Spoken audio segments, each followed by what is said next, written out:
एक बार एक राजा के दरबार में एक बहुत ही समझदार मंत्री था। उस मंत्री के पास हर समस्या का समाधान होता था। राजा बिना उसे पूछे कोई भी बड़ा फैसला नहीं करता था।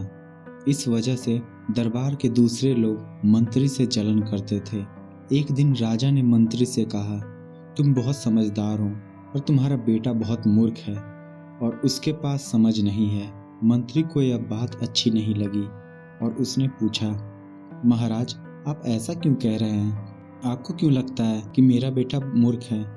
राजा बोला, हर सुबह जब मैं लोगों से मिलने जाता हूँ, तुम्हारा बेटा वहाँ होता है।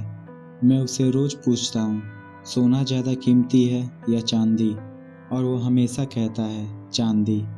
यह सुनकर दरबार के सब लोग जोर जोर से हंसने लगे और मंत्री का मन खराब हो गया।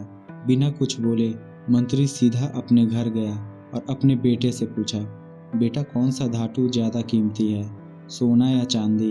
बेटा तुरंत बोला, पिताजी, सोना। मंत्री ने फिर पूछा, अगर तुम्हें पता है कि सोना ज़्यादा कीमती है तो तुम राजा को गलत जवाब क्यों देते हो और रोज़ चांदी को ज़्यादा कीमती क्यों बोलते हो?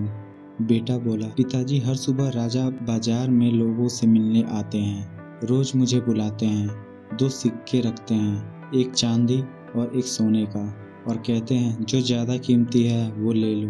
मैं चांदी का सिक्का उठा लेता हूँ और राजा हंसता हुआ चला जाता है। मंत्री ने पूछा, बेटा, तुम रोज़ चांदी का सिक्का क्यों उठाते हो?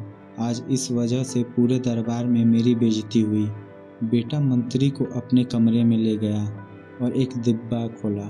डिब्बा चांदी के सिक्कों से भरा हुआ था।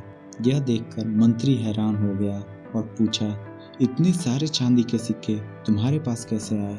बेटा बोला, पिताजी, ये वही चांदी के सिक्के हैं जो राजा रोज मुझे देते हैं। जिस दिन मैंने राजा को सही जवाब दिया और सोने का सिक्का उठाया, उस दिन राजा मुझे यह सवाल पूछना बंद कर देंगे और मुझे रोज का चांदी का सिक्का मिलना बंद हो जाएगा। राजा को मज़ा आता है जब मैं चांदी का सिक्का उठाता हूँ और कहता हूँ कि चांदी सोना से ज़्यादा कीमती है।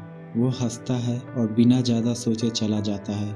एक सोने के लिए मैं अपना रोज का चांदी का सिक्का खोना नहीं चाहता।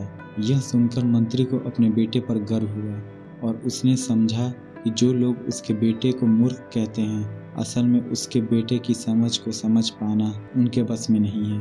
तब से जब भी कोई उसके बेटे को मूर्ख कहता है, मंत्री सिर्फ मुस्कुरा के चला जाता है। दोस्तों, ये कहानी हमें सिखाती है कि कुछ लोग छोटी बातें करते हैं और उन्हें बड़ा दिखाते हैं, जबकि कुछ लोग बड़े काम चुपचाप करते हैं। अगर आपको पता है कि आप जो कर रहे हैं वो सही है, तो लोगों के कहने से कोई फ़र्क नहीं पड़ता। दुनिया अक्सर उन लोगों को समझने में असमर्थ रहती है जो अलग सोचते हैं। तो धैर्य रखिए, शुक्रगुजारी कीजिए और ज़िंदगी में आगे बढ़ते रहिए। अगर आपको यह कहानी पसंद आई तो इस वीडियो को लाइक कीजिए और इसे अपने दोस्तों के साथ शेयर कीजिए।